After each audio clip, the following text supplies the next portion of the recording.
Hello guys, this is Mr. Oxford. Basically, I want us to talk about a very interesting history topic. It's Black Consciousness movement.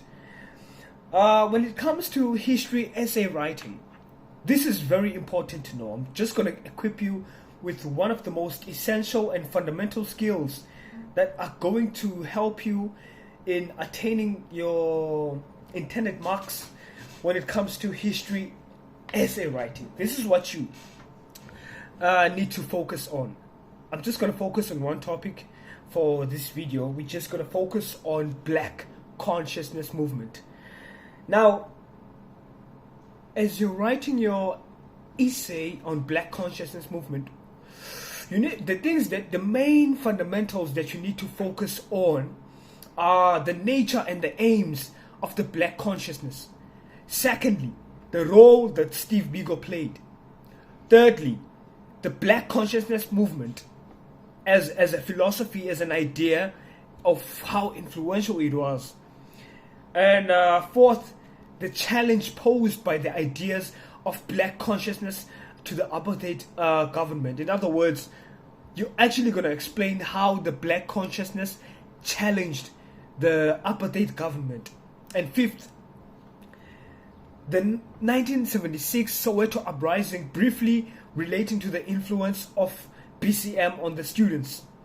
The sixth point that you need to focus on when you are writing your essay about Black consciousness movement is the legacy of the Black consciousness on South African politics.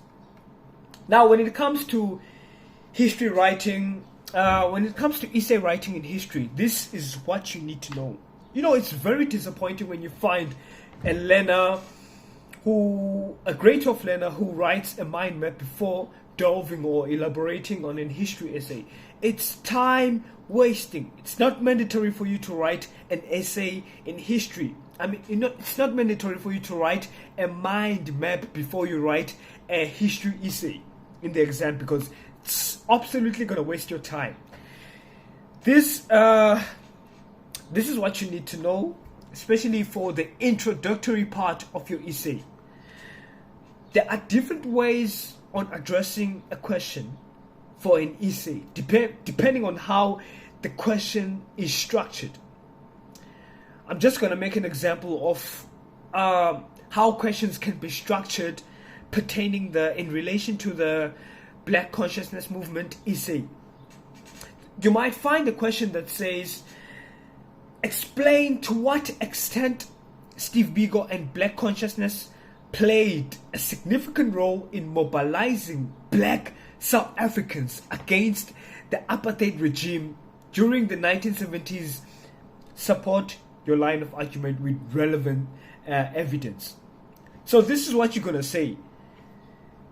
In your introduction, the first thing you need to show is your line of argument. So the question asked you, to what extent? This is how you answer.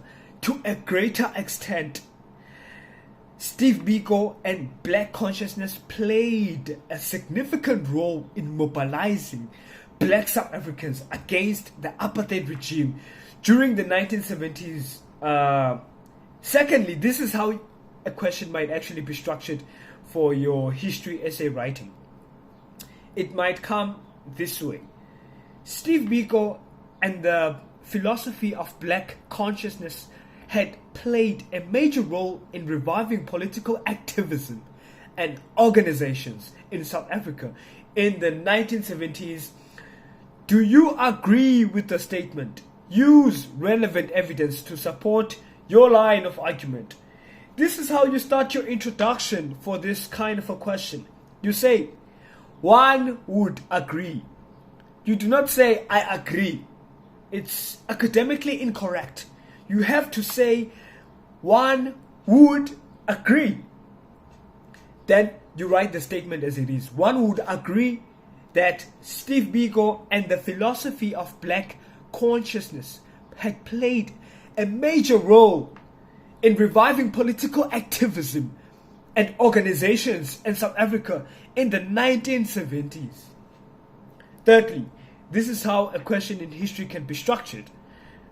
specifically for an essay, it might come this way. Critically discuss how the philosophy of black consciousness influenced the Soweto uprising of 1976. Use relevant evidence to support your line of argument. So when it says critically discuss, this is what you say. One would say, or one would argue, that the philosophy of black consciousness influenced the Soweto uprising of the 1976. Then now, that's the introductory part for writing an essay. So basically, what I want us to do now is to delve into the essay itself. Brace yourself. You need to have a pen and a paper next to you so that you get to understand the Black Consciousness Movement essay. So during the 1960s and the 1970s, there was little resistance against apartheid, as political activists such as Nelson Mandela, Raymond Mhlaba, Govan Mbeki, and Oliver Tambo were in jail and some in exile. So at the time, the candle of hope was burning low for many South Africans because their leaders were in exile and some were in prison, and political organizations such as the ANC were banned by the apartheid government. So in such a predicament, people lost the momentum to fight against the system. Do you get me? So political parties such as the ANC and the SACP and others were banned, as I've already stated. Black Consciousness Movement was defined as an attitude of mind rather than a political movement. Remember, at this time, political organizations are burned, leaders have been exiled, and most of them have political leaders and activists have been exiled, and actually most of them have been imprisoned. You get me? So now, the Black Consciousness Movement came at the time where people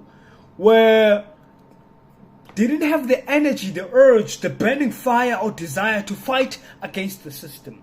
Now, the Black Consciousness Movement was not a political organization, but it was an attitude of mind. It was a philosophy. Do you understand? South Africans were hopeless and apartheid was at its peak. The reason that apartheid was at its peak was because political organizations have been already banned. Leaders have been imprisoned. Political activists have been exiled. And the whole political structure, the whole forms or ways of resisting against the system were basically exhausted. That is why apartheid was at its peak at the time. It is exactly at this time where Black Consciousness Movement came into existence with the aim to fill the political vacuum left by the burning of the ANC and other political parties. So it is at this time that the Black Consciousness Movement emerged. Remember, it was a philosophy, it was a way of thinking, it was an attitude of mind. This attitude of mind came at a time where people were hopeless, where people didn't have the energy, the drive, the urge to fight against the system. It is exactly at this time it came to fill the political vacuum that was left by the burning of political organizations. Are we moving together? Listen. Black Consciousness Movement came with the aim to revive the struggle. Do you understand? Also, its aim was to unite Black South Africans to get rid of the inferiority complex. Understand these things. It came to what? To revive the struggle. In other words, it came at a point whereby it intended to revitalize the energy, that people once had to fight against the system, to revive the struggle, to remind people to shake themselves off so that they would be able to fight against the system. Also, it intended to unite black South Africans. Remember, the system was morally based on the rule of divide and conquer. I want you to listen to me properly. Divide and what? And conquer. So it was only a minority of people who were ruling the majority of people in South Africa. So now this system was based on dividing the majority so that the minority would be able to dominate the majority. You get me? So now black consciousness movement came with the aim to unite black people. You understand? Remember, there's a quote that says, united we stand, divided we fall. Are we moving together? And also it came to get rid of the inferiority complex. Remember, at the time of the apartheid, at this time, it is exactly at this time that the apartheid was at its peak. It had its claws on the system, on the economy, on the people, on the society. So now, when the black consciousness movement, remember, it was an attitude of mind, a philosophy. This philosophy came to eradicate, to remove the inferiority complex that people suffered from, specifically black people suffered from. You know, because the system was making black people to feel inferior. So for those who don't understand, inferiority complex is when you feel small for no absolute valid reason. You understand? So black people felt small, as if they were not human, because the treatment they got from the system was very inhumane. So now when the black consciousness movement came, it came to get rid of the inferiority complex. Okay, so one of the aims of the black consciousness movement was to instill self-love, self-pride, self-reliance, and to encourage the blacks to form and lead their own organization. So black consciousness movement basically aimed to liberate people to love themselves, you see, because it is exactly at this time that people being black felt like a sin. Being black felt like a crime. You see, being black, people felt like it was a disease. You see, so now black, this philosophy of mine, this attitude of mine came with the intention to what? To revive self-love among black people. Are we together? One of the persons who was leading the black consciousness movement was Steve Biko.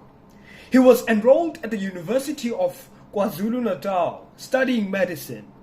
He joined the NUSAS. While he was part of the NUSAS organizations, he noticed that the NUSAS was not prioritizing black people's interest, and he decided to break away from the NUSAS and formed his organization, which was SASO. SASO is still even in tertiary institutions, even in post-apartheid in South Africa. Now it's called SASCO, you see. So at the time, it was called SASO. He liberated South Africans both psychologically and physically. This man was a philosopher. This man was a thinker. This man was eloquent. This man was articulate. This man was a gifted speaker. He was charismatic. He was able to speak and to influence masses of crowd. So that when he articulated himself, people would listen because he was a gifted speaker. And who is that? That is Steve Biko. He was a gifted speaker who went from university to university, then from secondary school to secondary school, preaching the gospel of the black consciousness movement. Remember, this is an eloquent man we're speaking of, an eloquent, fluent black man that we are talking about. He went from university to university. He went from school to school, preaching the gospel, which means he was preaching the good news about the what? The black consciousness movement. Okay, let me explain to you something. You know the word black consciousness?